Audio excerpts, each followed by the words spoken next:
Alright, I'm at Mary's Kitchen this morning, and just wanted to check it out because there's supposed to be a big lot here that's open space that could be used for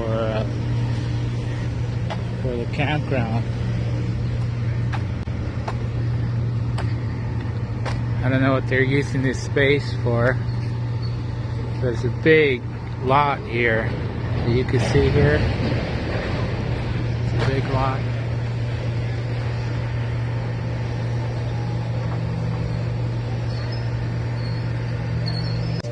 And where are we? Here at Mary's Kitchen, and we're here with Ashley Baker. Ashley. Hi, Ashley. Hi, how are you? You were telling me about you were at the Bridges? I was at Bridges Shelter on Kramer for 3 months, and I recently was exited because I was out 2 consecutive nights. And we're not allowed to be out 2 consecutive nights unless we call. When I tried to call them the first night and let them know that I had a family emergency and I was going to San Bernardino County because my child was arrested and my daughter was taken by CPS for my parents, I called 4 times. They never answered the phone. And so I went ahead and continued to deal with the lawyer and the stuff with my mother about my kids. And when I got home, I found out I was exited. I tried to talk to them, and they said that they wouldn't work with me. They didn't believe me, that I lied, that I didn't call. It took me 8 phone calls just to get them to answer the phone when I came back, before they finally answered the phone. And I was told I was a liar, that I wasn't calling.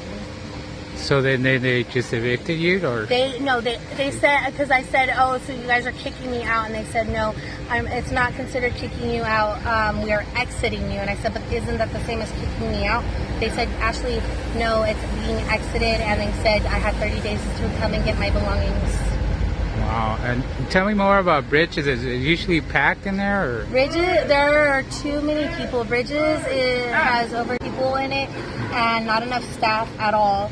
There's people there that shouldn't be there, that are handicapped, that can't care for themselves. So other people that are our clients are caring for them. The staff isn't like, they're not equipped to take care of someone handicapped. They're not even really like properly trained to deal with emergency situations or anything like that. Maybe only half the staff actually has the right training, because you can tell when there's an emergency or when something happens. They don't know what they're doing. They don't pay attention. There's too many people for them to see everything. It's hectic. They don't keep the bathrooms clean. There's so many people, you would think they would clean them more often, because there's over 200 of us. They clean the bathroom 3 times a day, and only one time that they clean it is a full clean down, and that's from a company that comes in and cleans it at 12 o'clock every day. Yeah, what I heard is somebody passed away of a heart attack or in the restroom. My friend Robert died at Bridges. He died in one of the bathrooms. He went into the bathroom at 9:30 at night after complaining to staff and friends that he wasn't feeling well. He was sick. Robert had a health condition and was supposed to go have dialysis done on a regular basis, and he wasn't feeling well. I don't think he was getting his dialysis because he started looking really yellow, and he just didn't look right. Everybody kept asking him if he had gone and seen the doctor, and he just laughed it off because that was just Robert. He was, oh, I'm okay. Well, when we went back to Bridges that night, he was saying that he wasn't feeling good. Staff told him to just go and lay down, that he'd be okay, and he decided instead to go take a shower at 9:30. And at 9:30, when he went to take a shower, we didn't see him again. That was the last time we saw him. He went in to take a shower at 9:30 and never came back out. My friend Tammy and her mom Kathy and our friend Scott, that all had talked to him and saw him before he went to the bathroom and knew that he had gone in to take a shower, all told staff members that there was something wrong, that Robert never came back out. Staff never went and checked his bed to even see if he went back into his bed. They never checked his bed once. They left his body in there for 13 and a half hours before they finally called someone to come get him. And he was in there on the floor by himself. Yeah. So far, I've heard there's been over 18 deaths already since the riverbed.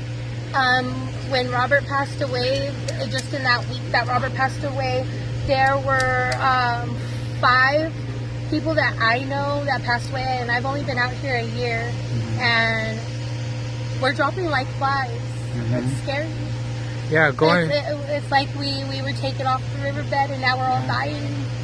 Yeah, because I mean, once they took you out of the riverbed, they only gave you a motel for 28 days or so, and then they were supposed to give you some housing. And so we didn't receive it. We were lied to.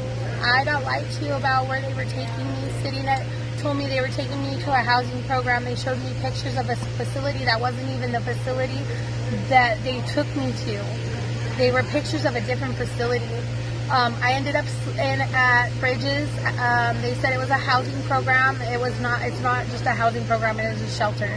And I was put in a tent outside because I have pets in the parking lot and cubes. So I was sleeping in a tent on cots outside when I could have been sleeping in my tent in my bed where I felt safe and comfortable on the riverbed. Yeah, and I know that you've been having some issues, physical issues, or I have severe asthma. I'm susceptible to cellulitis. I have severe allergies. My sinus cavity doesn't drain correctly. So at night when I sleep, my sinuses drain all into my lungs, and I drown. So I have to sleep sitting up. I have health problems. I have mental health problems. And I'm trying my best to get the help I need. I'm seeing a therapist. I'm on my meds. I'm going to counseling. I'm trying to do the things they asked me, but it got me nowhere. I ended up back on the streets. Yeah, and I noticed that shelters are usually not good for you. They're like jails. They're not. They don't feel like shelters even. They're like jails. You go and they shut you in. You can only come and go when they let you. Like you, if you want to leave, you have to take their buses out, or you have to pay for a cab. We're homeless. We don't have money to take a cab out.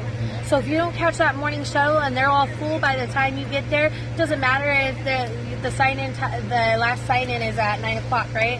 If you're still waiting in line at 9 o'clock to sign in, if there's no more spots, you don't get out for that day. Unless you pay for a taxi or a cab to come and get you. We're homeless. We don't have money for a taxi or a cab, so we're stuck there. Yeah, so now you're back in the streets, and you say you've been staying in Orange? I'm staying in the city of Orange, right up the street from Mary's Kitchen on Struck. We were staying at a business up the way. The owner of the business was a woman, and she had talked to me and my fiance, my friend Chrissy, and my friend Polly, and said that we would be allowed to sleep in front of her store at night as long as we didn't destroy the front of the store and vandalize it, and we picked up after ourselves. That she didn't have a problem with us sleeping in front of the store at night. And then during the day we were allowed to sit in the grass area before the sun went down, so that we could just eat and go ahead and let our dogs play, because we all have dogs. And so to try to keep out of trouble. Right. And the police Friday came and told us that we could no longer hang out there, that it was private property, and that the chief of police of the city of Orange has a no tolerance toward the homeless, and that if they catch us or continue catching us hanging out in groups like that, or catch us sleeping in front of stores or buildings, that they're going to start arresting us and taking us to jail and taking our pets to the pound and taking our belongings. Wow. Yeah, have they given you, when they talk to you, do they give you any options, or? They tell us told us when they pulled up, "What are you doing here?" We said we were eating dinner, and it was clearly you could see we were eating dinner. There was food, pizza, we had sodas. A bunch of us pitched in for dinner that night, and so we were all eating dinner together. And they came up and they said, "What are you doing here?" And we said, "Well, we're eating dinner." And we weren't causing problems or anything. We weren't like making a scene or you know, disturbing the store's customers, any of the store's customers or anything. We were to ourselves. We were quiet, no trash. They made us pick up trash that wasn't even ours. Wow. And they told us, you better get your fucking shit now. Pick it all up right this second or I'm going to arrest you and you need to get the fuck out of here. And that's what they told us. Those exact words. They were not nice about it. They weren't even professional about it. Yeah. You know? And when they started to be asked questions about what they were doing, they told us that they didn't care that the chief of police doesn't want us hanging out and that we needed to leave, or else when he came up the street that we were all going to be arrested and put in fucking jail. So they never outreach to you with the liaison team or anybody that's... No. Because most of us have already gone through the programs and stuff, and they know that. We're all people that have either left the shelters, gotten kicked out of the shelters, like that have had already the shelter option, and we don't want to be in a jail. We didn't do anything wrong. We're not supposed to be locked up because we're trying to get help, and they feel like jails. They're not shelters. They feel like jails. And they're told when we can, what we can, and when we can, and where we can, and what we can do. Like when they bust you out, they ask you, well, what time do you want to be picked up, and at what stop, and why? Why are you going out? Why are they asking us why are we going out? It's none of their business why we're leaving. We're adults, and we have a right to go out. We shouldn't have to tell them, oh, I'm going out because I'm going to look for work. I'm going out because I'm going to look for housing. I'm going out to see my kids. Yeah. And it's awful. It's horrible. And as messed up as it is, as much as I hate being on the streets, I hated being in that shelter. I hated feeling alone. I hated the fact that it was disgusting and dirty. If you complained to staff, you were in the wrong. If you confronted anybody because staff wouldn't listen, you were in the wrong.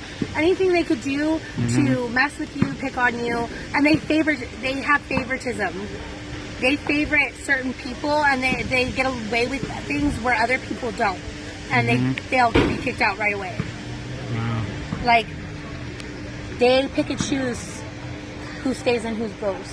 Yeah, and that's the reason why so many people are shelter resistant, and like I've been advocating for the longest for campgrounds because I think that's more feasible for everybody to be, especially. I would so be down if I had somewhere to take a shower every day and be able to charge my phone so that I can continue to do my schooling online for my photography, because that's what I want to do. I want to be a photographer.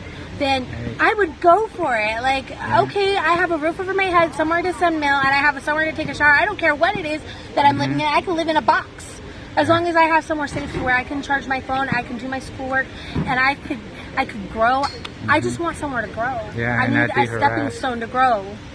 Yeah. And it feels like they're not giving us stepping stones. Yeah, okay, we're gonna put you in a shelter, but we can't even pour our own cereal. They have individual boxes of cereal, but we can't be given the box of cereal and pour our own cereal. Wow. We can't help clean up after ourselves and wipe down tables. Why? They have a basketball court and we can't play basketball.